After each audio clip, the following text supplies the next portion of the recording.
Hi, everybody. I'm Brittany Lewis, a breaking news reporter here at Forbes. Joining me now is Esther Kim Varet, a Democratic candidate for California's 40th congressional district.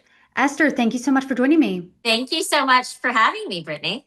I think if you're a Democrat and you're waking up today, you're waking up probably, I think it's safe to assume, in a lot better mood than you were around this time last year, based on last night's election results.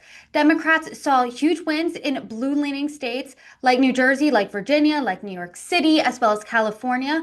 But also in states that Trump won last year, there were smaller victories there in Pennsylvania as well as Georgia. So to start off the conversation, how are you feeling? I am feeling really amazing this morning. I mean, I was, on television yesterday, kind of doing live reporting on the California race. Um, I wouldn't say it's a race, but the passing of the bill. And as the results were coming in, and it was such a resounding message that the public was giving to the Trump administration. It was undeniable. I mean, literally any candidate that Trump had endorsed or JD Vance had endorsed didn't make it far. I mean, that was not an advantage yesterday. And so it really shows that the majority of our population is ready to move on from this chapter. President Trump posted on social media as those election results were coming in that this was not a referendum on him. He said that he wasn't even on the ballot and the election results were because of the government shutdown. But Democrats do disagree. Senate Minority Leader Chuck Schumer essentially said that what we were seeing last night, the election results, were a repudiation of President Trump and his MAGA agenda. What do you make of that, though? What do you think? Because the big races people were watching in New Jersey, New York, and Virginia, as well as Prop 50 in California, they were all happening in at least blue leaning states, if not fully blue states. Do you think that we saw the results that we did because they were happening in these blue states? They did have support of Democrats, or do you think that this was a full referendum on President Trump? I definitely think it's a referendum on Trump in the sense that we there are a couple of things as a candidate. I'm a first time candidate, first of all. Like, I am a mom, I'm a small business owner, I'm an art dealer, I represent artists and support artists. Like, this is just something that I'm personally doing for my family, as taking a stand in an era where I think we need brave people to take a stand. And so I have been going out trying to really talk to my neighbors for the first time and try to get a sense of where people are. And where I live right now in Orange County in Coto de Caza, most of my neighbors, I would say 90%, are Republican.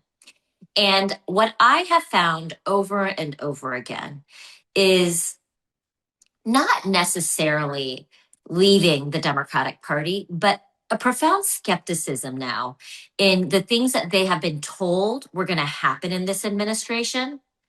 For example, the price of living going down on day one. Um, as we drive by food pantries and see long lines in food pantries, chaos at the airports because TSA is not showing up to work, all of these things, people are really asking, is this what we voted for? And they feel quite betrayed and confused. And I think yesterday what we saw was the Republicans that had voted for Trump, the common sense Republicans that had voted for Trump, not showing up to the polls. That's a really interesting take. And back to your point on affordability, I mean, you're seeing SNAP benefits this month cut in half with the government still shut down. You're seeing federal workers not receiving a paycheck. You're seeing them in lines at food pantries. I mean, it's not a picture anyone wants to see. And especially if there are polls that are suggesting that the blame belongs to both parties, but more Americans think that the blame for the shutdown belongs to Trump as well as Republicans. So that's not really good if you're a Republican. I mean, what's really interesting is last year, if you and I were talking a year ago right now, more voters thought Republicans were better at handling affordability as well as the economy. Now, more voters think Democrats are because Mikey Sherrill ran on affordability, Spamberger ran on affordability in Virginia, Mamdani ran on it in New York City. I mean, how do you think Democrats take this win on affordability and keep that messaging up until the midterms? Yeah, I mean, what we have to continuously do as a Democratic Party is widen our tent. I think that's going to be critical for us to also be successful in the next presidential election. Widening our tent also includes now addressing really so many disillusioned independents and classic Republicans, like people that are over 65 that are used to more like Bush Reagan Republicans, that are used to a certain way of life, are retired, but are now seeing that the Trump administration is not taking care of them in their retirement, that are actually making them worse off in their retirement. This is really, I mean, I think there's going to be a moment of reckoning for the Republican Party and a lot of soul searching for so many people that have identified traditionally as Republican. And for those who identified as traditionally as Republican, maybe more moderate, maybe they're center right, they see Mamdani win last night in New York City, and they're thinking, I'm not really happy with the Republican Party right now. However, someone running and saying, hey, I'm a democratic socialist, they're winning the biggest city in this country. I mean, that moderate Republicans probably a little concerned. I mean, what would you say to them about perhaps one of the new faces of the Democratic Party? Yeah. I mean, I will say that most of the people in the Democratic Party do not necessarily identify with socialism, right? That is something that we also have to remember. Spanberger and Cheryl both ran on very centrist Democratic politics, and they won yesterday, right? So, like it is. I mean, you have different kinds, just like how you have different kinds of Republicans all across the spectrum. We say there are different kinds of Democrats all across the spectrum. Do not just count us as a singular monolithic point of view. And to that point, I mean, you saw really two divergent paths of Democrat victories last night. You saw, like we've been talking about, the New York City mayoral race. You saw Mamdani win. He's a 34-year-old self-described Democratic socialist, has a lighter resume, and was a New York State Assembly member. Then you have Spamberger as well as Mikey Sherrill, both former or current members of Congress, both have national security backgrounds. They ran a more moderate campaign. When you look at those two paths, I mean, what is the secret there when it comes to replicating that in the midterms? I think with so many politicians, it really is authenticity and really convincing the people that you're talking to that you are running for the right reasons and that you care. You care deeply about your community. And I do think, though, that there is this increasing skepticism towards the old guard of politics. And I think there is kind of a consistent message here. Everybody that won yesterday tended to be younger. And so, what do you think that message sends to the Democrat Party that maybe if you're part of that old guard, get in line or get out? I mean, what do you think that message looks like? I think the old guard in the Democratic Party have a huge task to do to elevate new voices, millennial voices like myself, people that have young children. We're really thinking about the next 20 to 40-year timeline, not the next 4-year timeline, right? Like we are really out there, not just to make investments for Democratic kids, right? Like we're trying to make investments for all children. And I think something, again, that I realize resonates in my district when I'm talking to a Republican, someone that might have voted for Trump, don't feel like as they see snap cuts happening, um, as they realize that even in Orange County with a median income of $120,000, that more than half the kids in public schools rely on their lunch programs as their main form of nutrition, right? Like that's a really sad statistic in a fairly wealthy part of the country.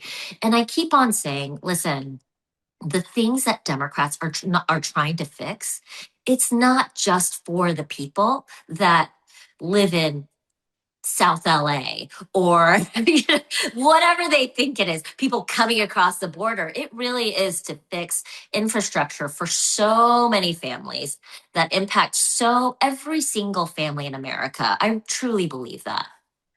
You're running for the seat in California's 40th congressional district, and you're trying to flip it because there is a Republican sitting there in Congress. Her name is Congresswoman Young Kim. She's there now. But when you're looking at last night and what happened and what was really resonating with people, what exactly are you taking away for your race? So I'm one of the few seats that got a little bit more red in the process. Basically, what happened is that the Democrats, very wisely, and I was always in full support of passing Prop 50, even though it made my race slightly more challenging. What it does is that it combines two seats together into one to try to knock out one like one MAGA congressperson. So right now, there is rumor that Ken Calvert, the Republican whose seat essentially got eliminated next door, is going to try to come into this seat and do a one-on-one primary fight off. And so it's again, it's interesting, but it's also a district with 40% independents. So, as we know, independents are hugely up for grabs in this next cycle. And I think if you could really, as Democrats, run on a common sense centrist platform and also run as part of like literally the non-establishment, that you can make some headway even in these red seats. And to that point, with 40% independent seats currently, right now, as I know Prop 50 is going to change it, but currently a Republican sitting in that seat. I was talking to a Republican strategist earlier this morning, and he said Republicans are going to use Zohran Mamdani as almost like a poster child of the Yes. Democratic Party, saying, "Hey, Democrats," or "Hey, America, this is what the Democrat Party stands for." I mean, how do you differentiate yourself? Do you just say, "Hey, I mean, it's a Big Ten party. He can be here. I'm a centrist." What does that look like for you? Yeah, I also have the luck of running in California, where our big Democratic kind of poster child is Gavin Newsom right now. And so I think clearly Gavin Newsom is not a democratic socialist. We all know that. And so I think I'm going to be running under his cover a little bit more than the Mamdani one. And then I'm curious, what specifically, what messages or perhaps what themes and what lessons do you think Democrats learned from 2024 to be successful in 2025? Or do you think that lessons still need to be learned from last night to implement in midterms come 2026? I Wow, that's a hard one because after the election this past fall, the major consensus was, even within the Democratic Party, was a sense of confusion of trying to figure out where we went wrong. And I just finished reading Kamala Harris's new book, and so much of that was about trying to articulate what we could have done better. Again, I keep on saying the Democrats need to run and try to capture anybody that is left of MAGA. Right now, I do believe that MAGA represents an extremist end to the Republican Party. And if we can really voice that the majority of us, and you see it in MAGA, people that say Gavin Newsom is a radical, Mamdani is a radical, Biden is a radical. And literally, you're like, okay, anybody left of MAGA, you're going to call a radical. But that's the majority of Americans. Maybe you're the radical one. And so I think we really run on a platform of being team normal. I just trademarked that because I really think people crave a sense of normalcy again. And I think people probably understand what you mean by that, right? Because I had another conversation earlier today, and we were talking about how most Americans sit somewhere in the middle, right? It could be exactly dead center, it could be center right, center left. So when you say team normal, what does team normal look like for you? It's exactly what you intuited just now. You get it because you're on team normal. You're in the 80% of us in the middle. If you don't get it, you're probably not on it.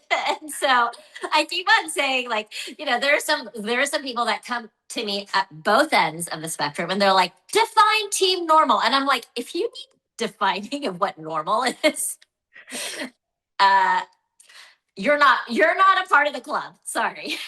And so you think by, hey, getting that you can get Republicans, Democrats, Independents. Let's say a Republican though co-ops team normal. They want to be center right, you're center left. I mean, how do you combat that? I don't think there is combating that. I think it's saying, hey, let's link arms because we're on the same team. And I was talking, like I said, Republican strategists earlier, and I mean, they admitted obviously it's a good night for Democrats last night. They said it's a good night for democracy, really, when you see different voting waves happen between 2024, 2025, maybe 2026 in the future. But they're saying, hey, Democrats, hold your horses. It's an off-year election. The history says that normally the party not in power does better. These are typically blue states that won blue seats. It's not exactly rocket science. I mean, what do you say to that? Well, I think Republican strategists want to keep their job, and they're gonna need to do a lot of research and bill a lot of people to do this research. I think it's pretty simple if you look at it objectively. We are not living in a healthy society right now. We feel like there's too much disinformation out there. We don't know where to go for our news sources. We feel like corruption is unchecked, even at the highest levels of power. We feel like the middle and lower classes are being gutted, and it's a class warfare that's being waged on the everyday American. We intuitively all know that something feels off, and we don't like it. And we're desperate to change that feeling and get to a better place. And what yesterday was our first step in getting to that better place. And so then from there, what next steps do you think Democrats should take? Because one thing we know about politics is it's not forever with one party. We saw that last night. It was a good night for Democrats. In 2024, if you and I were talking the day after Election Day, it was a good night for Republicans. And you see that pattern go on and on. The pendulum swings. That's the one thing for certain in politics. So, what do you think Democrats need to do to keep this momentum that they saw last night and keep it going to the midterms and beyond? Like I said, I think that there are so many undecideds and independents out there that are up for grabs in this era. And if the Republican Party continues to double down that their brand is the Trump administration, they are going to continue losing folks because the economy is not projected to get better. These ICE raids are only projected to ramp up. The hunger crisis and the uncertainty around everyday living costs is only going to increase. And as long as the Trump administration, they have and they will take responsibility for that because we will force them. We will remind everybody that Republicans in Congress passed the big, beautiful bill.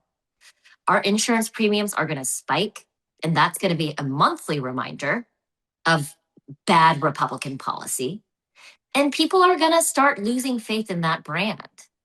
And in this moment, I think it's going to be critical for Democrats to say, you're welcome here. Well, I mean, I hope that we can have plenty of conversations between now and the June primary and beyond as we head into the midterms because we only know anything can happen in politics. Esther Kim Varet, thank you so much for joining me. You're welcome back anytime. Thank you. Thank you for having me.